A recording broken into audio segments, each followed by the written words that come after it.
Alassane Ouattara dans un autre problème. Ado dans un autre ramba. Il dit, Ado là, il dit, la France est en train de l'appuyer. Je ne sais pas ce qu'ils veulent faire, mais ils sont en train de l'appuyer même. Et Ado est dans ramba, hein. Je vous explique.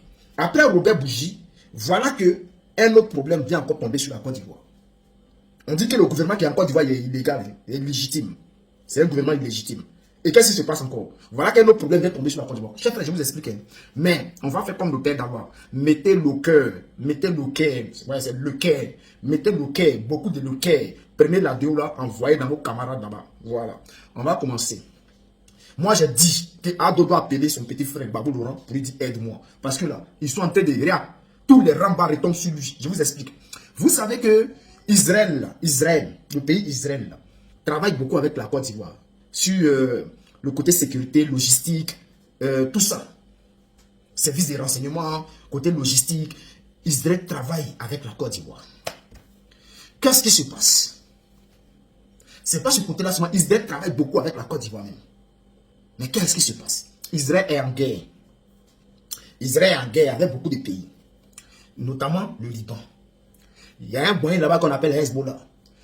Quand tu prends Israël, les États-Unis, les hauts, là, ils considèrent Hezbollah comme des terroristes.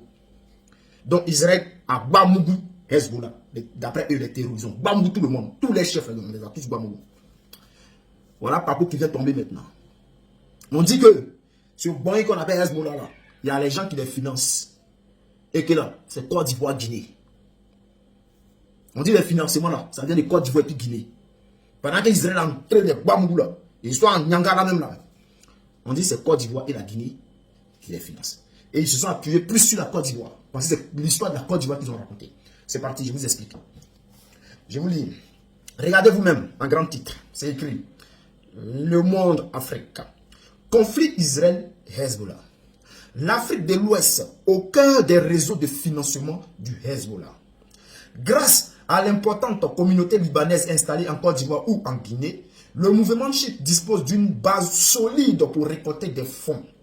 Le parti chiite de Dieu s'appuie notamment sur le système mafieux. C'est pas légal en fait, d'après eux, c'est pas légal. C'est-à-dire tout Dieu qui vient là, c'est pas légal. Parce que là, ils ont mis quoi?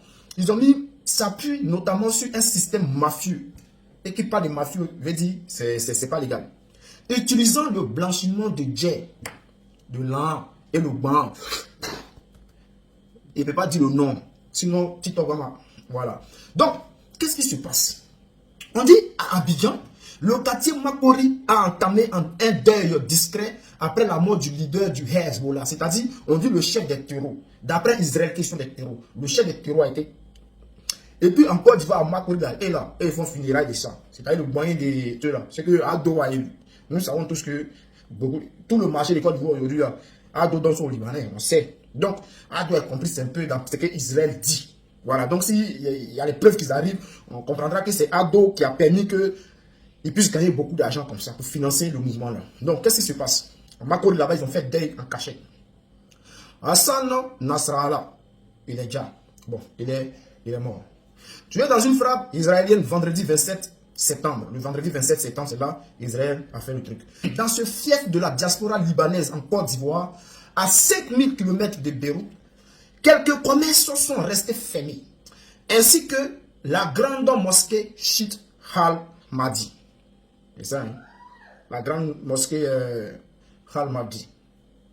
Nous sommes forcément tristes en observant ce qui se passe au Liban, confie pudiquement Elie, un entrepreneur ivoiro-libanais, tout comme avec les près de 100 000 Libanais vivant dans le pays, dont 80% sont musulmans chiites. Évoquer le Hezbollah, Kritsa est conduit au mutisme. Dans ce quartier surnommé le Petit Beyrouth, on parle de la Côte d'Ivoire, hein, personne ne se risque à parler du parti de Dieu et de son influence. Pourtant, son nombre plane. Plane là en Côte d'Ivoire. La plupart des citoyens libanais en Côte d'Ivoire et plus largement en Afrique de l'Ouest contribuent indirectement à l'effort de guerre du Pérou, c'est-à-dire à l'effort de guerre du Hezbollah au Proche-Orient à travers la zakat, une taxe informelle. C'est-à-dire, Côte d'Ivoire finance et participe à la guerre, c'est-à-dire, puisque c'est elle qui finance indirectement. C'est-à-dire c'est camouflé quoi. Les Mongols, donc ils ont participé à la guerre. Donc c'est ici, Israël n'avait pas gagné vite là. On allait chercher, mais qui les finance, et puis ça dit quoi? Le nom de Côte d'Ivoire est sorti dedans. C'est grave. Quand on regarde ce côté-là, on se dit que Israël va se méfier. Parce que ce qu'il faut savoir, c'est que la Russie est rentrée dans le jeu, l'Iran est rentré dans le jeu. Bon, je ne vais pas parler de ceux-là, parce que nous, on va s'occuper de la Côte d'Ivoire d'abord. C'est notre président Ado, il est dans Ramba. Il faut qu'il appelle Gbagbo Laurent pour lui demander de l'aide. Sinon, il ne va pas s'en sortir. Il est cuit. Il est cuit. C'est mon nom. Chef frère, avec mettez le cœur. Non, mettez le cœur. Voilà.